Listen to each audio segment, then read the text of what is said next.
Check check check. एक बार quickly let me know, are we live, am I audible and visible to each and every one of you? फटाफट से एक बार बता दीजिए quickly everybody. Perfect everyone, yes we are live. Perfect.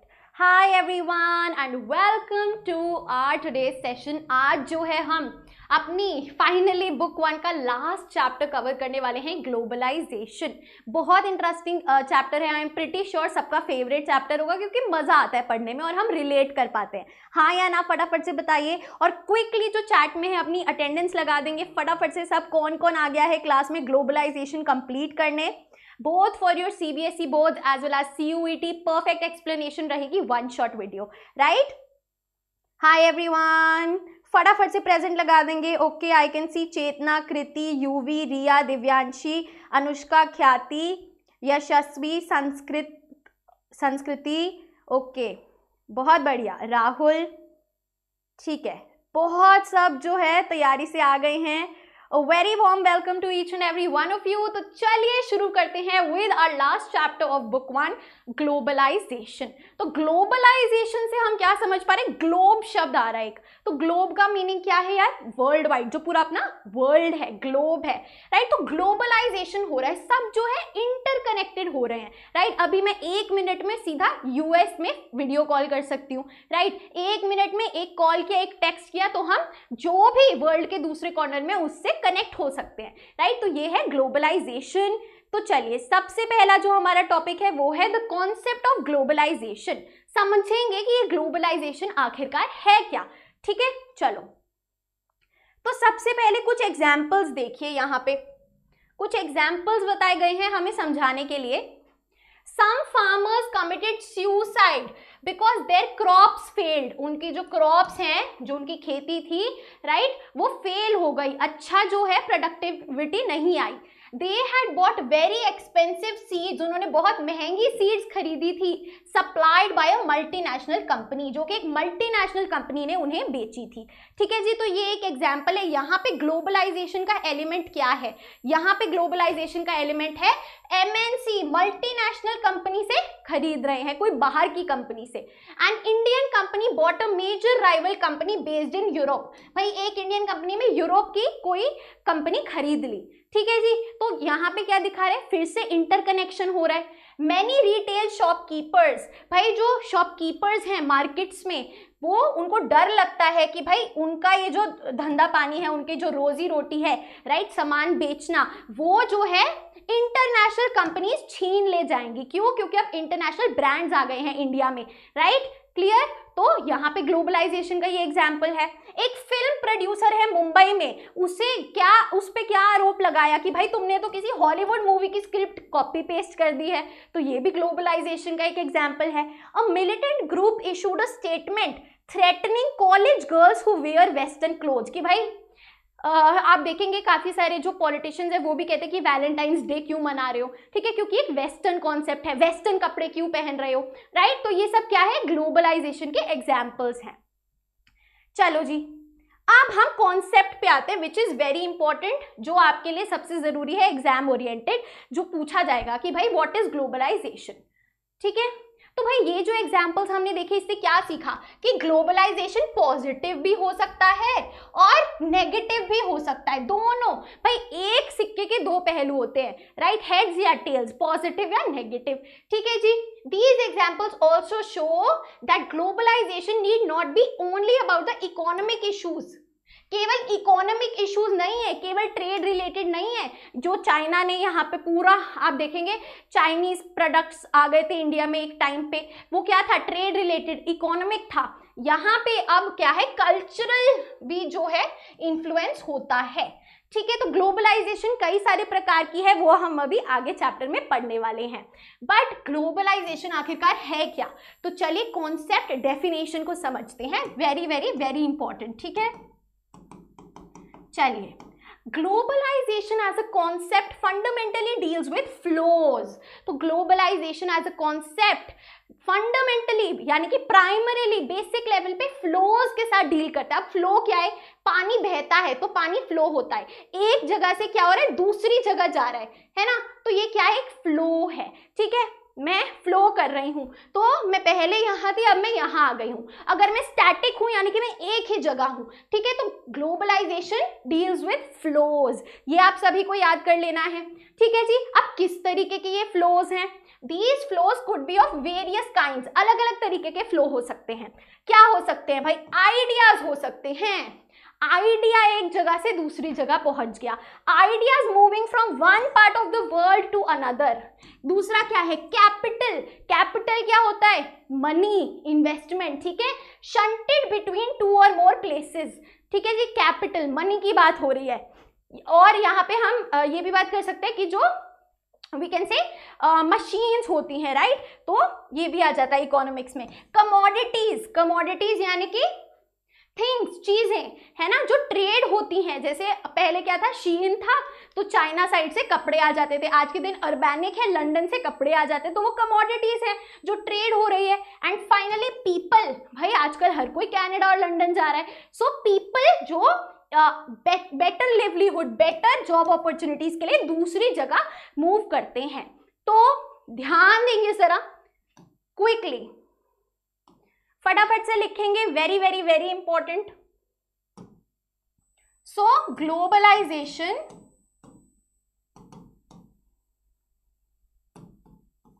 Deals with flows, है ना, और किस तरीके के फ्लोज हैं ये? आई सी पी, ICCP याद कर लेंगे। ठीक है जी, आइडियाज, आई से आइडियाज, सी से कैपिटल, सी से कमोडिटीज, ठीक है जी, एंड पी से पीपल। तो ये हमारा क्या हो गया? फ्लोज, जो ग्लोबलाइजेशन है। ठीक है, हाँ या ना, यहां तक सभी को समझ में आया? और ये क्या डिपिक्ट करता है? ये डिपिक्ट करता है वर्ल्ड वाइड इंटरकनेक्टेडनेस।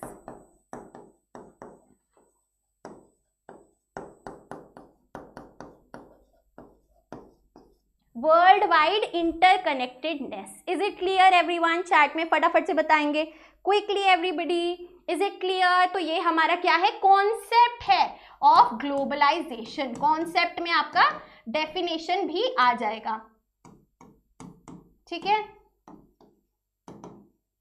बहुत अच्छे, ठीक है जी, परफेक्ट, वेरी गुड। आगे बढ़ते हैं।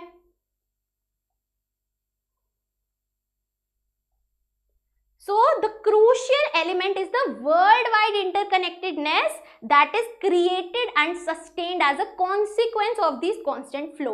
तो ये जो flow है इसका रिजल्ट क्या है? आफ्टर प्रोडक्ट क्या है कि पूरा जो वर्ल्ड है ग्लोबली अब हम इंटरकनेक्टेड हो गए हैं, जो हमने पढ़ा वर्ल्ड वाइड इंटरकनेक्टेडनेस। बहुत अच्छे, चलिए अब यहां पे ध्यान देंगे जरा, सभी को समझ में आ रहा है ना? Globalisation is a multi dimensional concept. Multi dimensional यानी कि 3 डायमेंशन क्या होता है? 3D, है ना। 2 डायमेंशन क्या होता है? ये स्क्वायर क्या है? ये 2 डायमेंशन है। इसी को हम क्यूब बना देंगे तो ये 3 डायमेंशन हो जाएगा। तो भाई सिमिलरली यहाँ पे ग्लोबलाइजेशन बताया गया है कि कई what do we call it, specific word क्या आएगा इसका? डायमेंशंस का। कई, जैसे एक सिक्के के 2 पहलू हैं, तो ग्लोबलाइजेशन अलग अलग तरीके का है, अलग अलग फॉर्म्स में काम करता है, अलग अलग स्फेयर इज द करेक्ट, ठीक है, डिफरेंट स्फेयर्स में ग्लोबलाइजेशन काम करता है, जैसे कि political, economic and cultural manifestation यानी कि फॉर्म्स। तो भाई मल्टी डायमेंशनल कॉन्सेप्ट जब ग्लोबलाइजेशन की बात होगी तो हम क्या बोलेंगे कि it has political, economic and cultural manifestations यानी कि फॉर्म्स, ठीक है जी, and these must be adequately distinguished, ये अलग अलग हैं, ठीक है। तो फटाफट से चैट में लिख देंगे political, economic and cultural manifestation का मतलब फॉर्म्स, ठीक है, हाँ या ना फटाफट से बताएंगे, क्विकली एवरीबॉडी।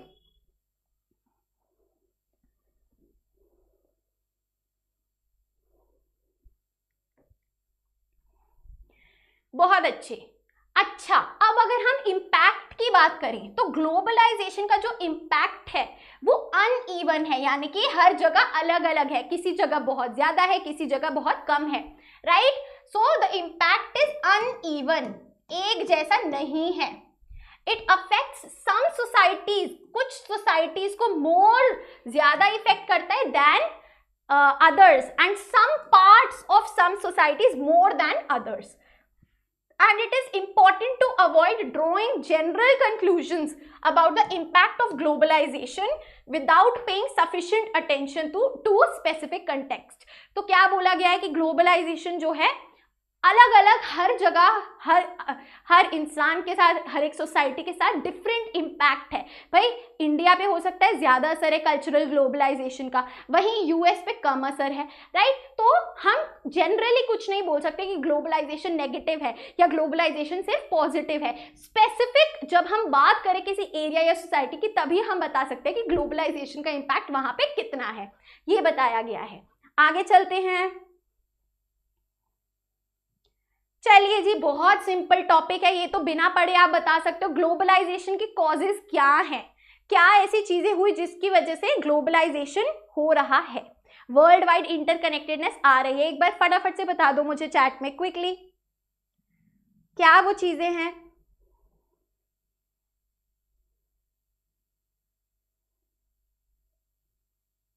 फटाफट से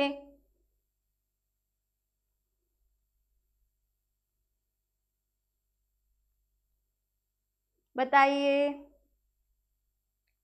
टेक्नोलॉजी, वेरी गुड, राधिका ने बताया है, ठीक है। सॉफ्ट पावर चेतना कह रही है, ओके। इकोनॉमी यशस्वी सेइंग, फाइन, ठीक है। तो देखते हैं क्या कॉजेज हैं ग्लोबलाइजेशन के, ठीक है जी। चलिए,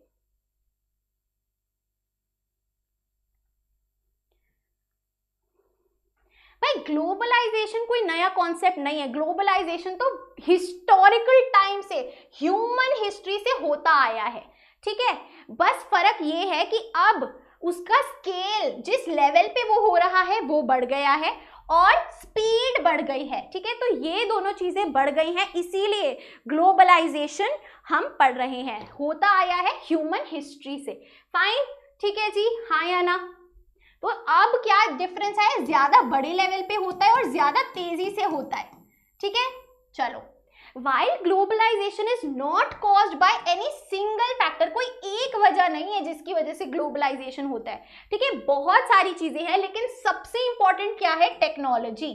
सबसे इंपॉर्टेंट और फंडामेंटल चीज क्या है, टेक्नोलॉजी, डेफिनेटली भाई, राइट। ये जो हम मोबाइल फोन यूज करते हैं, वीडियो कॉल करते हैं, वॉइस कॉल करते हैं, क्या है, टेक्नोलॉजी की वजह से ही हो पा रहा है। तो प्राइम एक अगर फैक्टर की बात करें तो वो टेक्नोलॉजी होगी, ठीक है। जैसे कि इन्वेंशन ऑफ टेलीग्राफ, पहले टेलीग्राफ बना, फिर टेलीफोन बना, फिर माइक्रोचिप बनी, राइट। इन्हीं चीजों की वजह से कम्युनिकेशन में एक रेवोल्यूशन आ गया है, स्पीड बेहतर हो गई है और इसी वजह से ग्लोबलाइजेशन आसान हो गया है, राइट। जब शुरुआत में प्रिंटिंग चालू हुई थी, राइट, तो भाई नेशनलिज्म में काफी मदद हुई थी, क्रिएशन ऑफ नेशनलिज्म। तब जो नेशनलिज्म का आइडिया था वो हम आसानी से लोगों तक पहुंचा पाए थे, अवेयरनेस क्रिएट हुई थी, स्प्रेड हुई थी nationalism when printing was started out, right. बहुत अच्छे। तो भाई the ability of ICCP, ideas, capital, commodities and people to move more easily from one part of the world to another part of the world has been largely made possible due to technological advances। Technology क्योंकि बढ़ गई है इसीलिए globalisation आसान हो गया है, right? So the ability of ICCP, ideas, capital, commodities and people to move freely across one part to another is made possible through technological development। ठीक है जी, क्लियर। और ये जो पेस है यानी कि जो स्पीड है इनकी हर जगह अलग होती है, में वेरी यानी कि इन सारी ही ICCP की अलग अलग स्पीड होती है, राइट। जैसे कि भाई कैपिटल और कमोडिटीज ज्यादा तेजी से पहुंच जाते हैं, एक खटका दबाओ गूगल पे सीधा मनी ट्रांसफर हो जाएगा, राइट। सिमिलरली कमोडिटीज कितना इजी हो गया है सब कुछ, राइट। एंड अगर हम बात करें तो ये दोनों की स्पीड जो है ज्यादा तेज है then ideas and people. Fine everyone, हाँ या ना फटाफट से बता दे। इतना सभी को समझ में आया, येस और नो? Quickly everybody.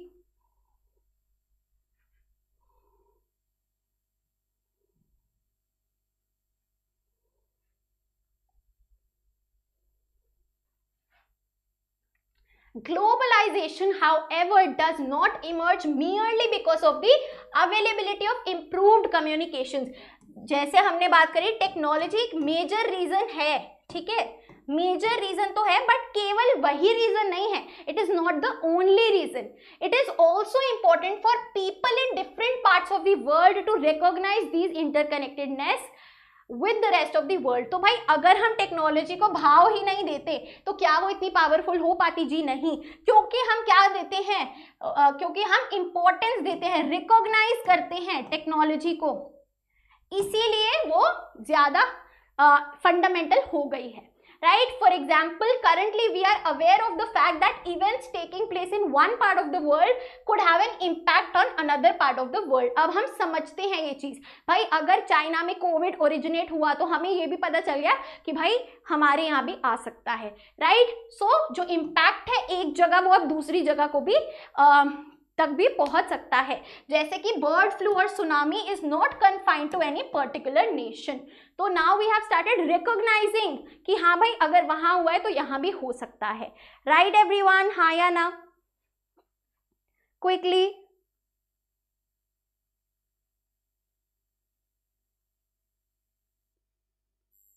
वीडियो अटक तो नहीं रही है?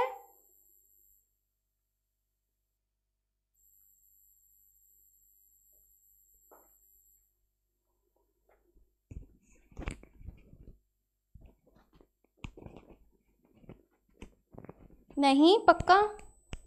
ठीक है,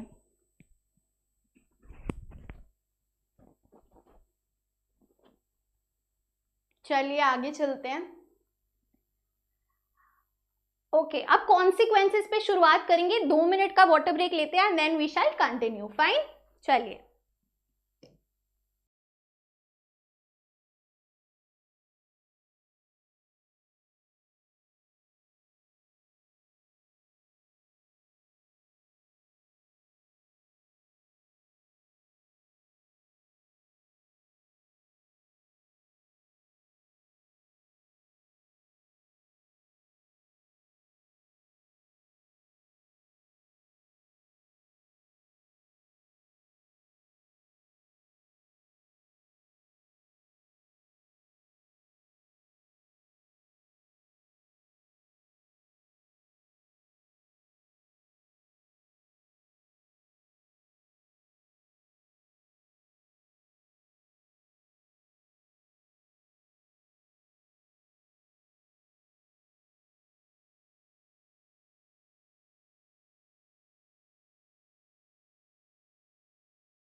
चलिए, तो हमने पढ़ा भाई 3 डायमेंशंस है, 3 मैनिफेस्टेशंस है, 3 फॉर्म्स हैं ग्लोबलाइजेशन की.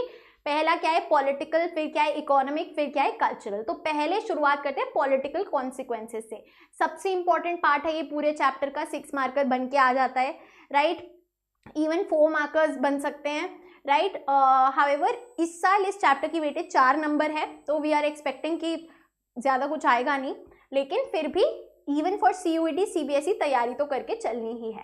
तो चलो, पॉलिटिकल कॉन्सिक्वेंसेस बच्चा यहाँ पे ध्यान देना वरना भूल जाओगे, ठीक है? क्योंकि ये थोड़ा इंपॉर्टेंट है और थोड़ा सा टेक्निकल है, तो ध्यान देना पड़ेगा.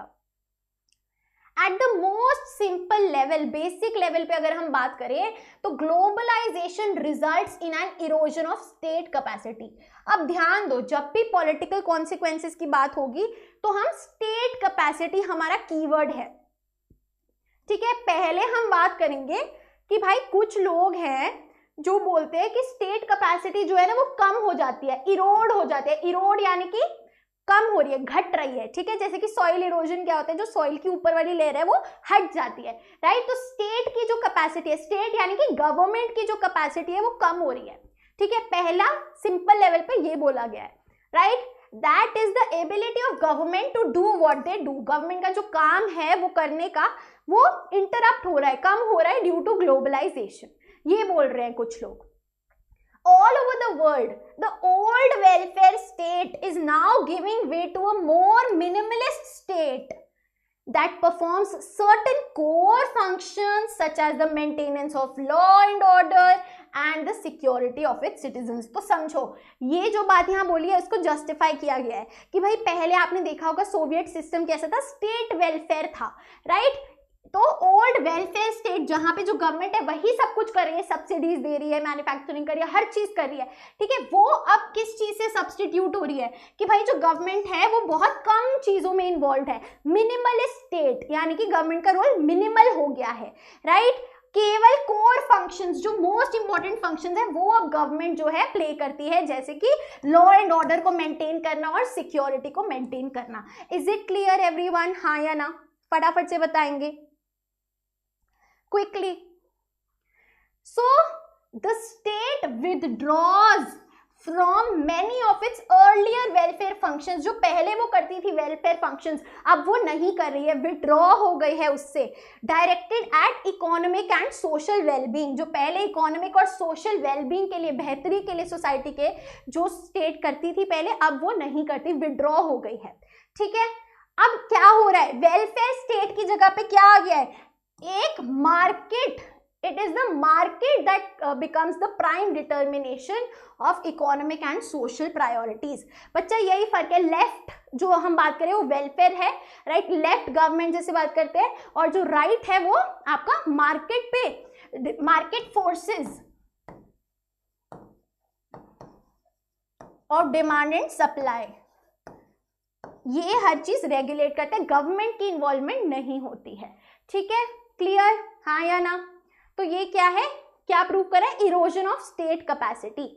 The entry and the increased role of multinational companies, जो एग्जांपल में पढ़ा था ना, महंगी सीड्स मल्टीनेशनल कंपनीज ने भिजवाई है, राइट। इस वजह से भी जो कैपेसिटी ऑफ गवर्नमेंट है डिसीजंस लेने की, वो भी कम हो रही है। सो भाई एक फैक्टर क्या है, increased role of multinational companies has also taken away the capacity of governments to take decisions on their own।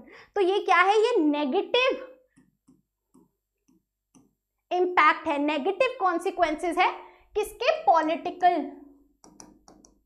ठीक है, फॉर्म के, ठीक है, नेगेटिव है ये सारा। Clear everyone? यस और नो? फटाफट से बताएंगे। Is it clear? हाँ या ना?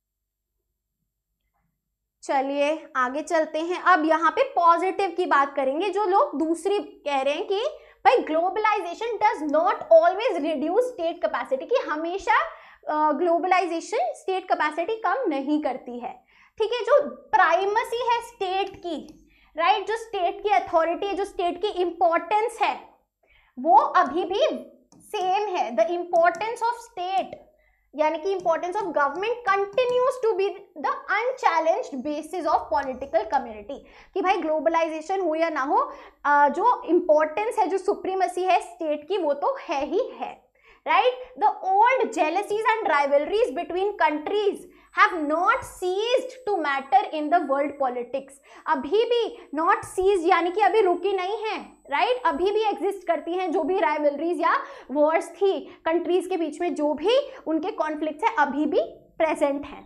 The state continues to discharge its essential functions, जो मोस्ट इंपॉर्टेंट फंक्शंस है एक स्टेट के, एक गवर्नमेंट के, वो अभी भी वो डिस्चार्ज करती है, जैसे कि law and order, national security. और साथ ही साथ जहां पे स्टेट को लग रहा है कि अननेसेसरी मेरी इन्वॉल्वमेंट की जरूरत नहीं है, तो वहां से कॉन्शियसली खुद सोच समझ के विड्रॉ करती है, हट जाती है, राइट। क्लियर? ये बताया गया है। In some respects, state capacity has received a boost अच्छा जी, अब देखो यहाँ क्या बोला कि यार कम तो नहीं होती, अब यहाँ पे बोल रहे हैं कि भाई उल्टा स्टेट कैपेसिटी तो बूस्ट इंक्रीज हो जाती है ग्लोबलाइजेशन की वजह से। बूस्ट यानी कि इंक्रीज, समझे? अब ये टोटल ऑपोजिट बोल रहे हैं। क्यों? क्योंकि बेहतर टेक्नोलॉजीज की वजह से, इनहैंस्ड टेक्नोलॉजीज की वजह से क्या हो रहा है, स्टेट आसानी से इंफॉर्मेशन कलेक्ट कर पा रही है अपने सिटीजन्स की। जैसे कि आधार कार्ड, राइट, एक कार्ड के थ्रू सारी आपकी इंफॉर्मेशन आ जाएगी, राइट। तो ये क्या है, एनहांस्ड टेक्नोलॉजी है जिससे स्टेट को बेहतरी हो रही है अपने सिटीजन्स का रिकॉर्ड रखने में। फाइन, इसीलिए ग्लोबलाइजेशन उल्टा स्टेट की कैपेसिटी को बूस्ट कर रहा है। With this information, the state is better able to rule, not less able. इस वजह से स्टेट जो गवर्नमेंट है वो और ज्यादा बेहतरीन तरीके से गवर्न कर पा रही है, right? Clear everyone? Thus conclusion आ गया यहाँ पे, states become more powerful than they were earlier as an outcome of the new technology. तो इसी वजह से states और ज्यादा पावरफुल हो रही हैं। Is it clear everyone? Yes or no? फटाफट से बताएंगे। बहुत अच्छे। So this was the political consequence. अब हम चलेंगे इकोनॉमिक कॉन्सिक्वेंस। इकोनॉमिक का सिंपल मतलब क्या है चैट में बता देंगे quickly. What is the basic meaning of economic?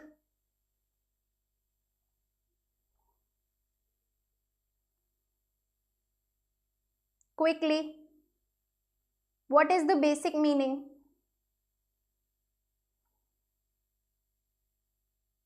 Money, very good.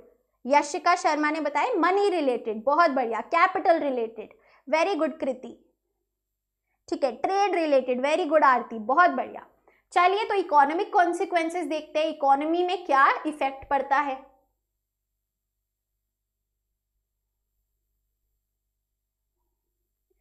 Economic dimension shapes a large part of the content and direction of contemporary debates surrounding globalization.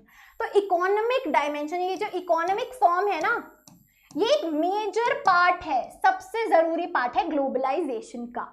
ठीक है जी। A part of the problem has to do with defining economic globalization itself. अब एक जो problem है वो ये है कि भाई इकोनॉमिक ग्लोबलाइजेशन आखिरकार है क्या, इसको हम कैसे डिफाइन करें।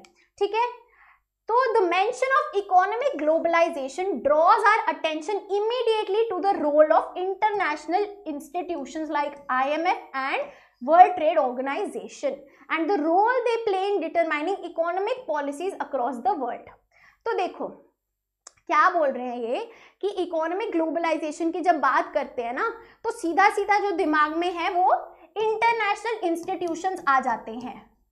ठीक है, international institutions like international monetary fund, world trade organization, world bank. ठीक है जी, ये बोला गया है। क्यों? क्योंकि ये इकोनॉमिक पॉलिसीज को रेगुलेट करते हैं। जैसे यहाँ पे क्या है, RBI है, सिमिलरली इंटरनेशनली वो रेगुलेट करते हैं। तो economic globalization involves many actors other than international institutions. अब भाई इनको छोड़ के भी बहुत सारे प्लेयर्स हैं जो इकोनॉमिक ग्लोबलाइजेशन में आते हैं। So a much broader way of understanding economic globalization requires us to look at the distribution of economic gains. यानी कि किसको कितना मिलता है ग्लोबलाइजेशन से, किसको कितना नुकसान होता है, किसको कितना फायदा होता है, ये हमें देखना पड़ेगा समझने के लिए।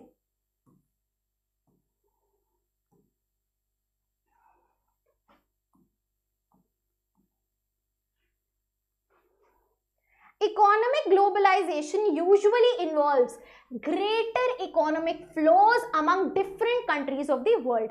भाई एक जगह से दूसरी जगह कंट्रीज क्या करें, इकोनॉमिक फ्लो हो रहा है।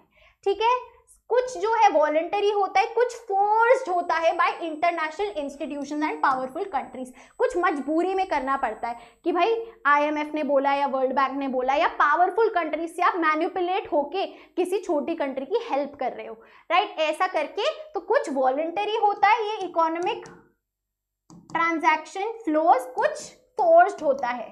Forced by home?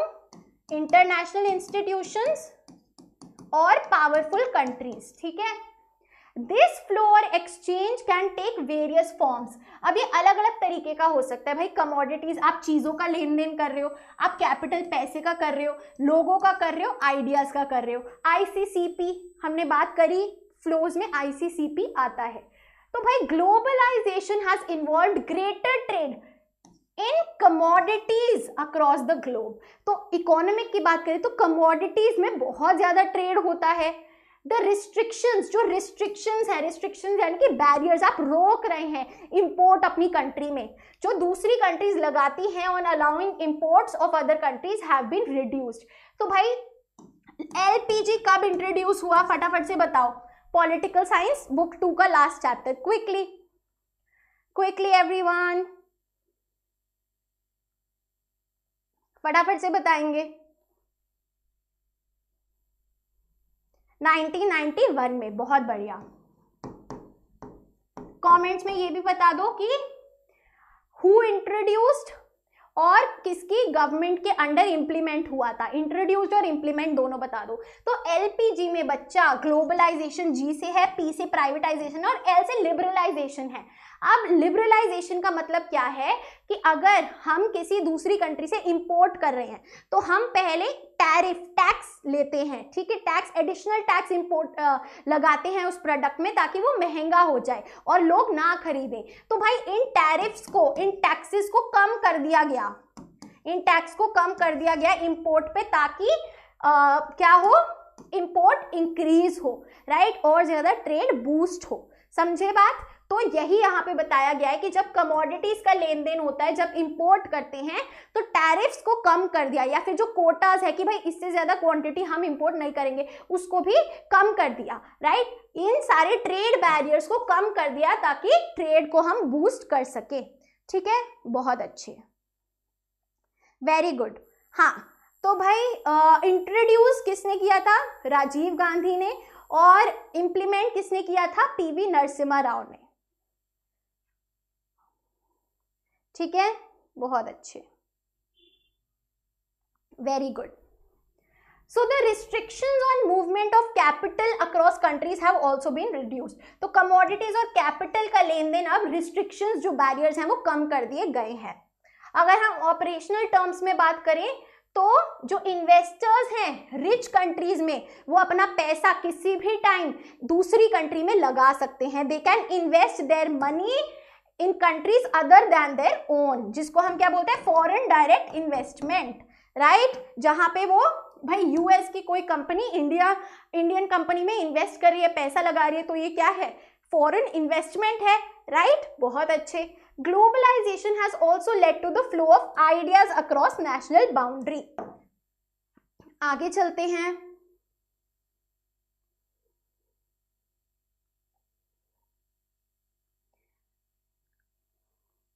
But globalisation में उतना ज्यादा इंक्रीज जितना आईसीसी में आया है, यानी कि आइडियाज, कैपिटल और कमोडिटी में, उतना ज्यादा मूवमेंट ऑफ पीपल में नहीं आया है, राइट। क्यों? क्योंकि जो डेवलप्ड कंट्रीज हैं, राइट, जो हमने ग्लोबल नॉर्थ कल पढ़ा, जो डेवलप्ड कंट्रीज हैं वो अपने बॉर्डर्स को गार्ड करती हैं। आप देखते हैं ना, प्रॉपर प्रोसेस होता है वीजा का, है ना। सो वो गार्ड करती है अपनी बॉर्डर्स को with visa policies to ensure that the citizens of other countries cannot take away jobs of their own citizens। ये क्यों है, वो अपने बॉर्डर्स को क्यों गार्ड करती है भाई, ताकि पहले जो हमारे सिटीजन्स हैं वो फायदा उठाएं हमारी जॉब्स का, इकोनॉमिक अपॉर्चुनिटीज का, rather than outsiders।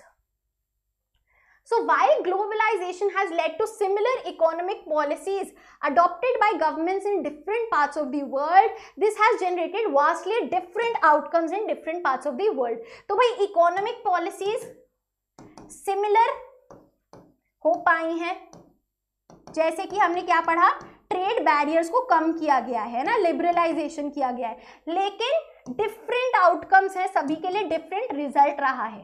ये बात की गई है इकोनॉमिक ग्लोबलाइजेशन में। इज इट क्लियर एवरीवन, हाँ या ना, सभी को समझ में आया, यस और no, quickly.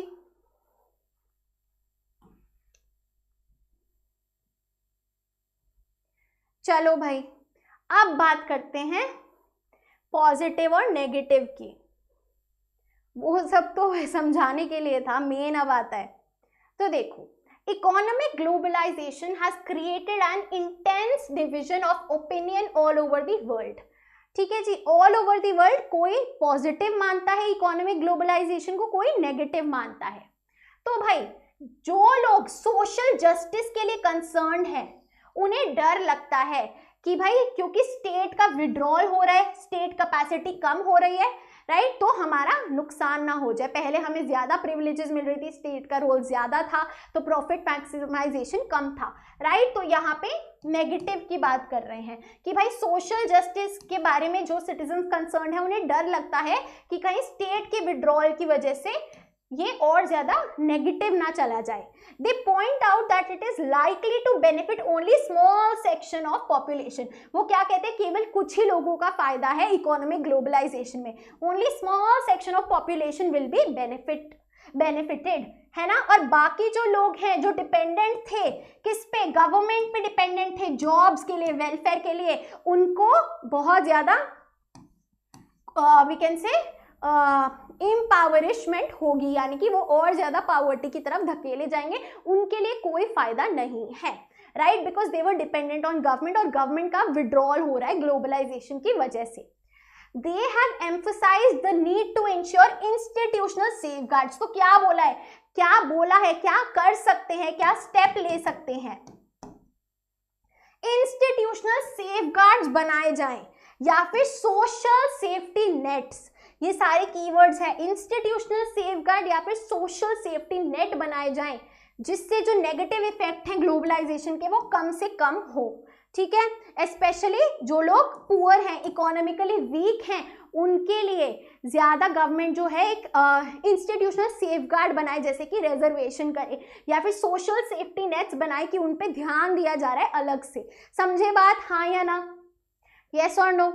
So many movements all over the world feel that safety nets are insufficient और unworkable। अब भाई बहुत से लोग हैं जो मानते हैं ये बहुत impractical बात है, right? Some economists have described economic globalization as recolonization of the world। तो बच्चा एक ये क्वेश्चन बनता है कि justify that economic globalisation is the recolonisation of the world. तो हमें ये सारे नेगेटिव इम्पैक्ट उसमें लिखने हैं इकोनॉमिक ग्लोबलाइजेशन के, कि भाई स्टेट विड्रॉल हो रहा है तो सोशल जस्टिस पे इम्पैक्ट पड़ रहा है, केवल कुछ लोगों का फायदा हो रहा है, बाकी लोग एम्पावरिश हो रहे हैं। लेकिन सजेशन क्या है, इंस्टीट्यूशनल सेफगार्ड या सोशल सेफ्टी नेट्स बनाए जाए। लेकिन दिस इज ऑल अगेन रिकोलोनाइजेशन। रिकोलोनाइजेशन यानी कि वापस से किसी थर्ड पार्टी पे हम डिपेंडेंट है। ठीक है जी, जैसे इंडिया पहले ब्रिटिश की कॉलोनी थी, तो वापस से ये रिकोलोनाइजेशन हो रहा है। समझे बात, हाँ या ना, यस और नो? बहुत अच्छे, वेरी गुड। अब भाई पॉजिटिव पे आ जाते हैं, जो लोग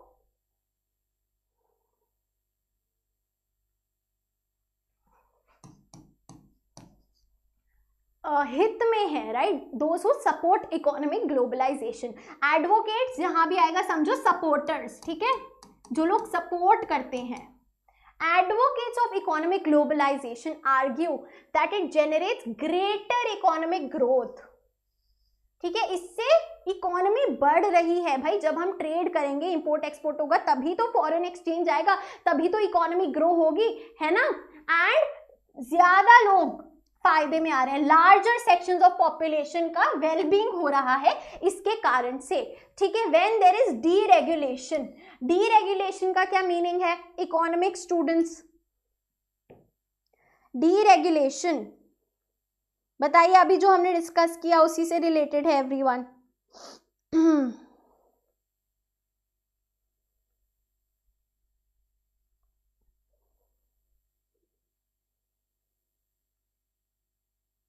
वेरी गुड, फ्री ट्रेड, बहुत अच्छे। सोशल एक्सप्रेस ने बताया कि भाई जो हमारे रिस्ट्रिक्शंस थे, ट्रेड रिस्ट्रिक्शंस थे, उनको कम किया जाए, है ना, ट्रेड बैरियर्स को कम किया जाए, जैसे कि टैरिफ्स और कोटास।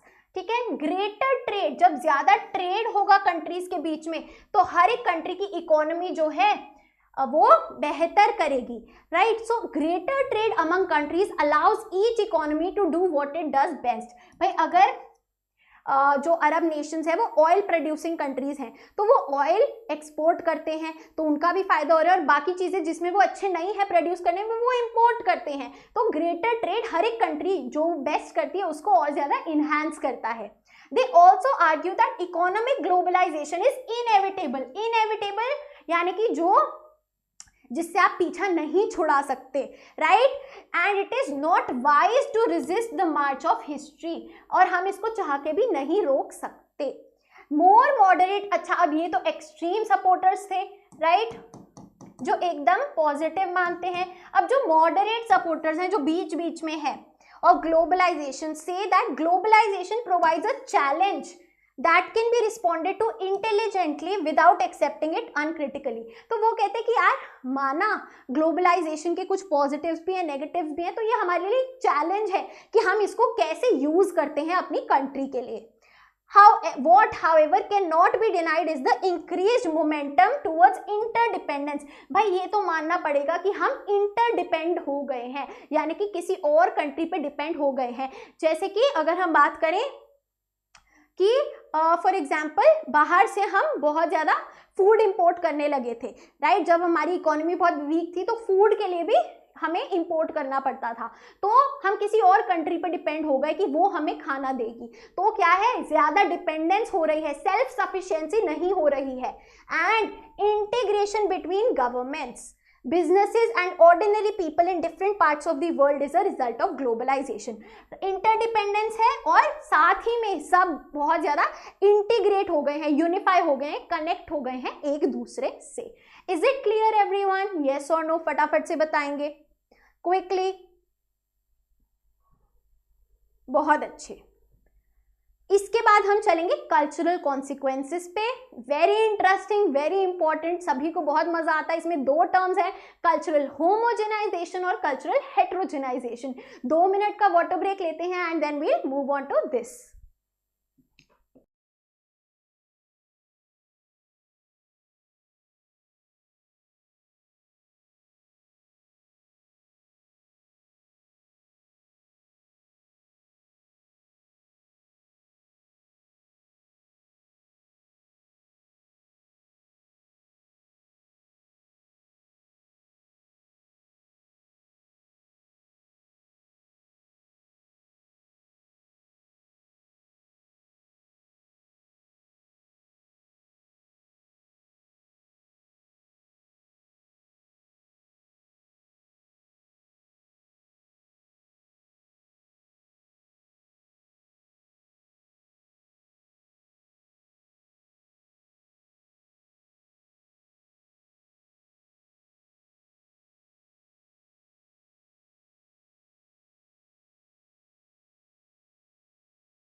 चलिए चलते हैं कल्चरल कॉन्सिक्वेंसेस पे, हमारे कल्चर पे ग्लोबलाइजेशन का कैसा इंपैक्ट होता है। ठीक है जी, चलो अगेन इसमें भी पॉजिटिव और नेगेटिव आएगा तो ध्यान देना। The consequences of globalization are not confined only to the sphere of politics and economy, right? केवल पॉलिटिक्स और इकोनॉमी को इम्पैक्ट नहीं करते बल्कि कल्चर को भी इम्पैक्ट करते हैं। हमें घर में इम्पैक्ट करते हैं, हम क्या खा रहे हैं, क्या पी रहे हैं, क्या पहनना है, क्या सोच रहे हैं, ये सब ग्लोबलाइजेशन इम्पैक्ट करता है, right? The cultural effect of globalization leads to the fear that this process poses a threat to cultures in the world। तो बच्चा यहाँ पे नेगेटिव की हम बात कर रहे हैं, ठीक है, नेगेटिव की हम बात करें, नेगेटिव इम्पैक्ट की। क्या डर है, क्या थ्रेट है कि हर जगह जो कल्चर्स हैं उनको ओवर पावर कर लिया जाएगा और सेम तरीके का एक वेस्टर्न कल्चर छा जाएगा, right? It does so because globalization leads to the rise of a uniform culture. एक जैसा कल्चर, जो हमारा खुद का इंडियन कल्चर है या फिर आपकी किसी स्पेसिफिक स्टेट का जो कल्चर है वो सप्रेस हो रहा है. क्यों? क्योंकि हम वेस्टर्न कल्चर को फॉलो करते जा रहे हैं. तो एक यूनिफॉर्म कल्चर, एक जैसा कल्चर राइज हो रहा है, जिसको क्या बोलेंगे? Cultural homogenization. होमो यानी कि एक जैसा, ठीक है, एक जैसा, सिमिलर, सेम, राइट. तो ये क्या है? नेगेटिव है. समझ गए बात? The rise of a uniform culture is not the emergence of a global culture. ये कोई ग्लोबल कल्चर नहीं है कि भाई सबके कल्चर मिक्स होके एक यूनिफॉर्म कल्चर है. नहीं, उल्टा ये तो वेस्टर्न कल्चर का थोपना है. What we have in the name of global culture is the imposition of western culture. West क्या है? जो यूएस है, राइट, यूरोप है, वो वेस्टर्न कंट्रीज हैं, उनका जो कल्चर है, राइट, वो हम पे इम्पोज हो रहा है और it leads to a similar kind of culture. This phenomena is known as the soft power. Soft power, hard power क्या होती है? मिलिट्री पावर, फोर्स का इस्तेमाल, मिलिट्री फोर्स का. यहाँ पे क्या है? सॉफ्ट पावर, यानी कि कल्चर को आप मैनिपुलेट कर रहे हैं of US hegemony. US hegemony chapter deleted है, सीयूईटी में आएगा, तब हम पढ़ेंगे सॉफ्ट पावर के बारे में. समझे सभी बात? हाँ या ना? क्लियर? तो नेगेटिव में हमेशा कल्चरल होमोजेनाइजेशन की बात करेंगे कि भाई एक जैसा कल्चर सब पे थोपा जा रहा है और जो हमारे डिस्टिंक्टिव कल्चर है वो अब बहुत ज्यादा उन पे थ्रेट है, राइट. बहुत बढ़िया. चलिए यहाँ पे एक और कीवर्ड आएगा नेगेटिव में, द कल्चर ऑफ द. अच्छा, अब ध्यान दो, किसका कल्चर थोपते हैं भाई? किसका कल्चर हम पे आ रहा है इम्प्रिंट? जो पॉलिटिकली और इकोनॉमिकली डोमिनेंट सोसाइटी है, राइट, जो डेवलप्ड कंट्रीज हैं, जिनके पास पैसा भी बहुत है, पावर भी बहुत है, उनका डोमिनेंस, उनका जो कल्चर है वो हम पे थोपा जाता है, right. It leaves an imprint on less powerful society. हम क्या है? डेवलपिंग नेशन है, लेस पावरफुल है एज कंपेयर टू यूएस, तो हम ऑटोमेटिकली उनसे इन्फ्लुएंस होते हैं. भाई यूएस में तो ऐसा होता है, राइट, तो हम भी ऐसा करेंगे. भाई वैलेंटाइंस डे वहीं से तो आया है, राइट, वेस्ट से. सिमिलरली हम भी करेंगे, right. So and the world begins to look more like the dominant power wishes it to be. भाई जैसा डोमिनेंट पावर, डोमिनेट यानी कि जो सबसे पावरफुल कंट्री है, राइट, सबसे ज्यादा सुपर पावर है, वो जैसा चाहते हैं पूरा वर्ल्ड वैसा ही दिखता है फिर, right. So example, burger, blue jeans, ये क्या है? ये अमेरिकन वे ऑफ लाइफ है, ये अमेरिकन कल्चर है और इसने हमें इतना इम्पैक्ट कर दिया कि हमारे लिए तो नॉर्मल है. हमें क्या पता कि ये बाहर का है. अब एक छोटा बच्चा पैदा होगा तो उसे तो यही लगेगा ना, हर कोई ब्लू जीन्स पहन के घूम रहा है, बर्गर खा रहा है, ये तो यहीं का है यार, कुछ न्यू नहीं है, राइट. सो सिमिलरली इसके लिए क्या टर्म बोला गया है? McDonaldization. So this is another keyword, McDonaldization of the entire world. Clear? ठीक है? हाँ या ना? बहुत अच्छे. This is dangerous not only for the poor countries but for the whole of humanity because it leads to the shrinking of the rich cultural heritage of entire globe. तो इसकी वजह से क्या नेगेटिव इम्पैक्ट हो रहा है? जो rich culture है, रिच एंड डिस्टिंक्टिव, अलग अलग जो कल्चर है सोसाइटी का, वो श्रिंक हो रहा है. श्रिंक हो रहा है यानी कि सिकुड़ रहा है, राइट. Clear everyone? यस और नो फटाफट से बताएंगे. Negative impact of cultural globalization सभी को समझ में आया? यस और no? Quickly give me a thumbs up in the chat, फटाफट से. बहुत बढ़िया. इतने इंटेलिजेंट हो तुम, क्या बोलूं मैं, बहुत समझदार हैं सारे के सारे बच्चे.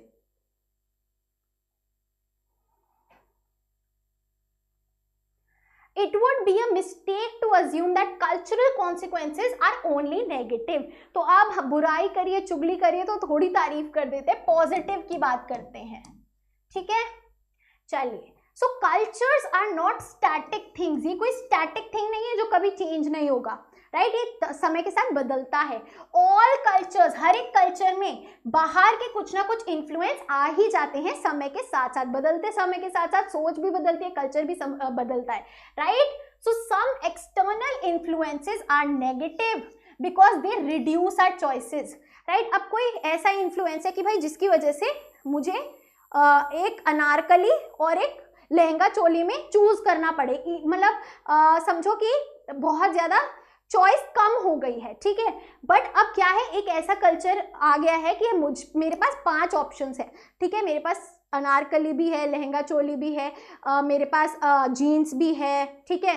कुर्ती के साथ आप आजकल देखते हैं कोट भी पहनते हैं लोग। तो ये क्या है, और ज़्यादा हमारी चॉइसेस बढ़ गई हैं क्योंकि एक्सटर्नल कल्चर को हमने वेलकम किया है। So but some external influences simply enlarge our choices, हमारी choices को और ज़्यादा हमें options मिल रहे हैं, right? और हमारे culture को modify ज़रूर करता है, लेकिन without overwhelming the traditional culture, जो हमारा ट्रेडिशंस है उसको जड़ से नहीं हटा रहा है, कुछ एड ऑन ही कर रहा है। एग्जाम्पल क्या आएगा भाई, जितने ही बर्गर खा लो, एक टाइम आएगा मैकडी से मन भर जाएगा लेकिन हल्दीराम से नहीं भरेगा, मसाला डोसा खाओगे, ठीक है जी, clear. So burger is no substitute for masala dosa and इसीलिए कोई थ्रेट नहीं है, सिंपली हमारे पास और ज्यादा चॉइसेस आ गई हैं, राइट। दूसरा एग्जाम्पल भाई, जीन्स के साथ साथ कुर्ती पहनते हैं हम, तो क्या है, ये एक मिश्रण है, राइट।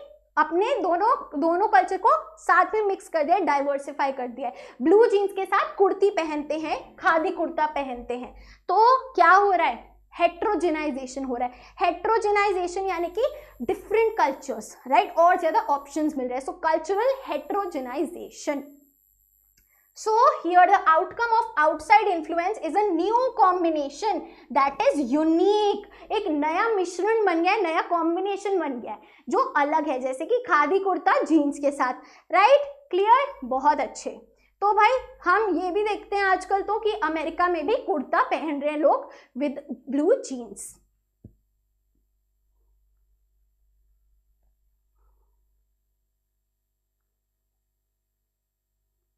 तो इसको हम क्या बोलते हैं, कल्चरल होमोजेनाइजेशन का ऑपोजिट क्या है, कल्चरल हेट्रोजेनाइजेशन। हेट्रो यानी कि अलग, डिफरेंट, डिस्टिंक्टिव, यानी कि जो हमारे कल्चर है, each culture becoming more different and distinctive, clear. This is the positive effect of cultural globalization, clear. और भाई ये तो है ही कि जो डिफरेंसेस इन पावर है व्हेन कल्चर्स इंटरैक्ट, वो तो रहेगा ही, राइट। ब्लू जीन्स का इम्पैक्ट ज्यादा है, बट एटलीस्ट कल्चरल एक्सचेंज तो हो रहा है, एटलीस्ट, और each culture is getting to know about the other. Clear everyone, yes और नो, बताएंगे जरा।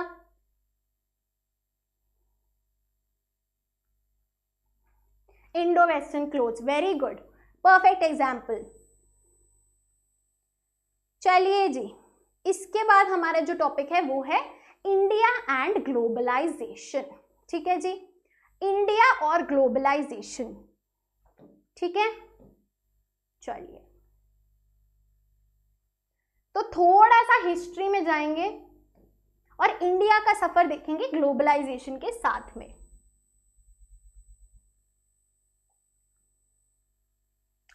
Flows pertaining to the movement of capital, commodities, ideas and people go back several centuries in Indian history. हमने पढ़ा था कि भाई ये कोई नई बात नहीं है, ह्यूमन हिस्ट्री में ग्लोबलाइजेशन होता आया है। तो भाई ड्यूरिंग द कॉलोनियल पीरियड जब ब्रिटिशर्स का कंट्रोल था इंडिया के ऊपर, ठीक है, तब की बात कर रहे हैं। India became an exporter of primary goods. आपने इंडियन इकोनॉमिक डेवलपमेंट में पढ़ा होगा इकोनॉमिक्स में कि इंडिया क्या करती थी, जो प्राइमरी गुड्स है, जो रॉ मटेरियल है, उसको एक्सपोर्ट करती थी, वो सारा ब्रिटिश वहां जाता था, है ना। रॉ मटेरियल्स और प्राइमरी गुड्स वहां एक्सपोर्ट होते थे एंड वहां से वो मैन्युफैक्चर होके बन के आते थे और इंडिया में फिर कंज्यूम होते थे, फिनिश्ड गुड्स इंपोर्ट होके as a consequence of Britain's imperial ambitions, right, clear. ये होता था, तो ये क्या था, ये ट्रेड था, इकोनॉमिक ग्लोबलाइजेशन था।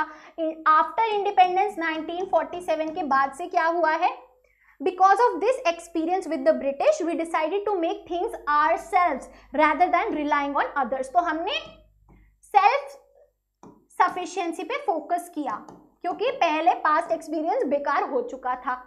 We also decided not to allow others to export to us so that our own producers could learn to make things. तो भाई काफी समय तक हमने इंपोर्ट एक्सपोर्ट को ज्यादा जो है प्रायोरिटी नहीं दी। तो ये क्या था, ये प्रोटेक्शनिज्म था, right. This was protectionism, that we were not open to trade. Clear? क्योंकि भाई हमें डर था जो पहले हुआ है उसको लेके। अब ये जो प्रोटेक्शनिज्म था इसके भी खुद के नेगेटिव इफेक्ट्स भी थे, है ना, अच्छा भी है लेकिन बुरा भी है, राइट, क्योंकि आप अपनी कंट्री में कितनी ज्यादा इकोनॉमिक ग्रोथ कर लोगे, राइट, ठीक है। चलिए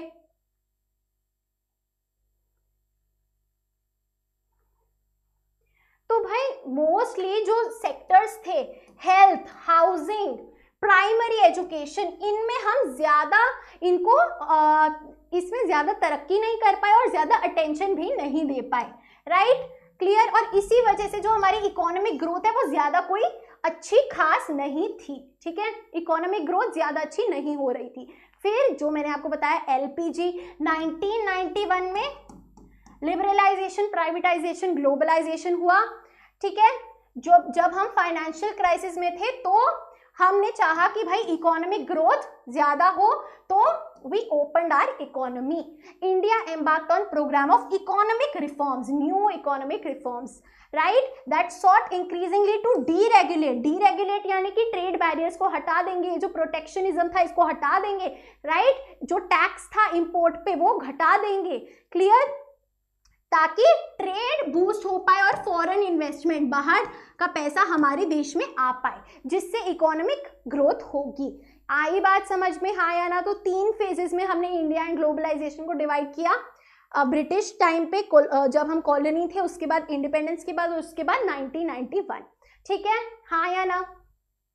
While it may be too early to say how good this has been for India, the ultimate test is not the high growth rates as making sure that the benefits of growth, भाई ये जो तरक्की हो रही है ये सबके साथ बांटी जाए, सबको इक्वली फायदा दे, ये हमारा मेन टारगेट है।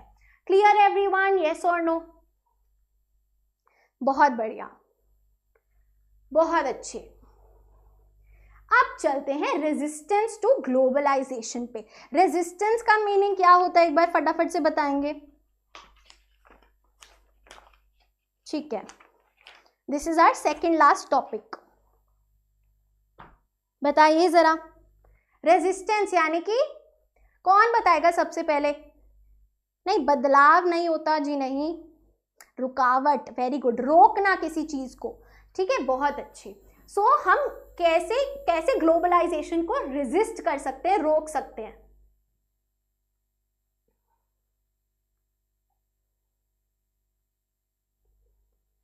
Globalization is a very contentious subject and has invited strong criticism all over the globe. तो भाई बहुत सारे सपोर्टर्स भी हैं ग्लोबलाइजेशन के, बहुत सारे ओपोनेंट्स भी हैं ग्लोबलाइजेशन के, ठीक है जी, जैसे हमने पढ़ा। तो कंटेंशियस यानी कि कंट्रोवर्शियल ये एक सब्जेक्ट है, ठीक है। So critics of globalisation make a variety of arguments. जो लोग ओपोनेंट्स है, खिलाफ है ग्लोबलाइजेशन के, वो क्या बोलते हैं? Those on the left, left यानी कि प्रो पुअर, है ना, pro poor argue that contemporary globalization represents a particular phase of global capitalism that makes the rich richer and the poor poorer. तो भाई जो लोग सपोर्ट नहीं करते ग्लोबलाइजेशन को, वो मानते हैं कि जो रिच है, जो अमीर है, वो और ज्यादा अमीर हो रहा है और जो पुअर है वो और ज्यादा पुअर हो रहा है, गरीब और ज्यादा गरीब हो रहा है। और एक तरीके से ग्लोबल वर्ल्ड वाइड कैपिटलिज्म का राइज हो गया है। कैपिटलिज्म यानी कि प्राइवेट जो कंपनीज हैं, है ना, मार्केट फोर्सेस हैं जो डिमांड एंड सप्लाई की, प्रॉफिट ड्रिवन है सब कुछ, वेलफेयर कुछ भी नहीं है, ठीक है जी, क्लियर। तो स्टेट कैपेसिटी वीक हो रही है, राइट, तो इसमें हमने सब कुछ वो सारे नेगेटिव्स यहाँ पे डाल दिए। जो स्टेट कैपेसिटी है वो क्या हो रही है? वीक हो रही है, जिसकी वजह से पुअर का जो भलाई पहले फोकस किया जाता था वो अब नहीं हो रहा है, राइट। अच्छा जी, तो ये तो प्रो पुअर जो गरीबों का भला चाहते हैं, लेफ्टिस्ट आइडियोलॉजी, उन्होंने कहा। अब जो पॉलिटिकल राइट हैं, जो market forces demand and supply में बिलीव करते हैं, उनको किस चीज से दिक्कत है? उनको भी दिक्कत है, पॉलिटिकली बात करें तो, जो स्टेट की कैपेसिटी वीक हो रही है उससे। दूसरी, इकोनॉमिकली अगर हम बात करें तो वो चाहते हैं कि इतना ज्यादा ओपन ट्रेड ना हो, सेल्फ रिलायंस, सेल्फ सफिशिएंसी, आत्मनिर्भर पे हम ध्यान दें, और प्रोटेक्शनिज्म थोड़ा सा लाएं ताकि हम ज्यादा डिपेंड ना हो किसी भी दूसरी कंट्री पे। एंड कल्चरली अगर हम बात करें तो उन्हें ऐसा लगता है जो हमारे एज ओल्ड वैल्यूज है, ट्रेडिशंस हैं, वो अब लूज होते जा रहे हैं। क्लियर एवरीवन, यस और नो? फटाफट से बताएंगे। ये हमारा कौन से टॉपिक के अंडर आ रहा है? रेजिस्टेंस टू ग्लोबलाइजेशन के अंडर। फाइन, बहुत अच्छे।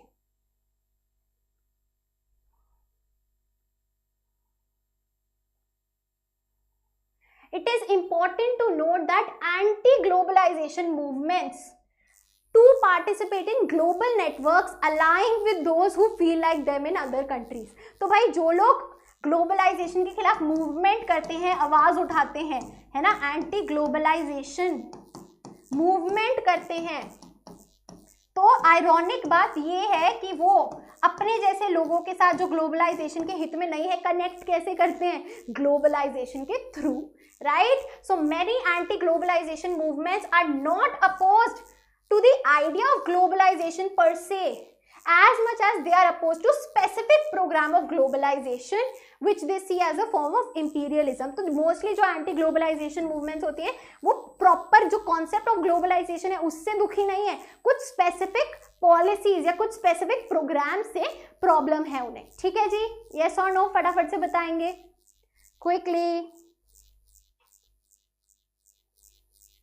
quickly everyone.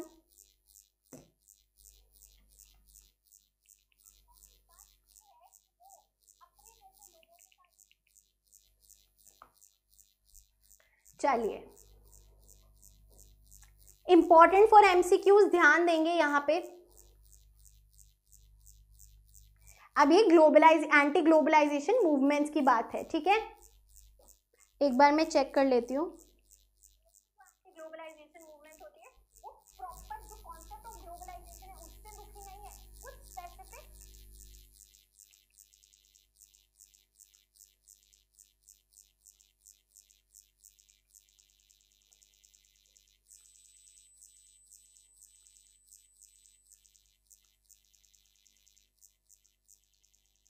चलिए, इज इट बेटर नाउ? थोड़ा सा बेटर है क्या? बिकॉज आई थिंक ये कुछ 1 घंटे बाद ना ये शुरू हो ही जाता है। फाइन, थोड़ा सा बेटर है। चलिए,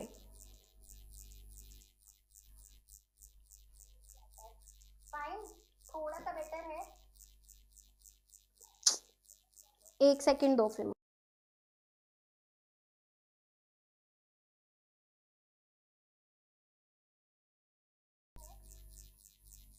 Is it okay now?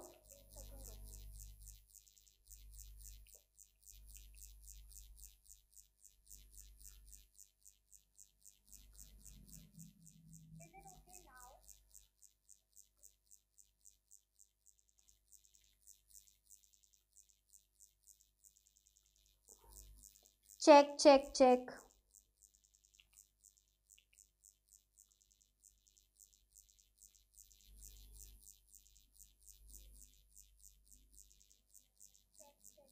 Okay, I think it's better now.